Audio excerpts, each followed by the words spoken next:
وعليكم بجمع الكلمة، تلاحم، صلاح ذات بينكم، وتجي هاي في تنسيق وصاياه سلام الله عليه، المحبة الألفة، أنتم يجمعكم هدف واحد تحت راية واحدة، نعم، وهو هدف الولاء، راية أمير المؤمنين، التمسك بهذه النعمة الكبرى، فلا تتفرقوا، لا تصيروا أيدي سبأ، لا تصيروا شيعا حتى الكافر يجد فيكم مطمعة فيأخذكم متفرقين، يكسركم واحدا بعد واحد.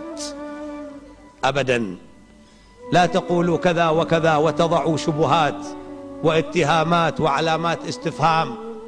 احنا يجمعنا الولاء، ولاية أمير المؤمنين صلوات الله وسلامه عليه، وبعضنا ينصح بعض وبعضنا يحب بعض، فعلينا أن نحترم مقدساتنا، نحترم علماءنا، نحترم مرشدينا ومحدثينا. وهكذا أيها الإخوان، شوف هذا البيت الحسيني هذا، شوف البناية هاي القائمة هذه، هذه ثمار أولئك المجاهدين الطيبين المؤمنين جزاهم الله خيرا. فعلينا أن نخلف أيضا ثمرا للذي يأتي من بعدنا كما خلف لنا الأول، وخلفوا طبعا بدمائهم وبمواقفهم المشرفة.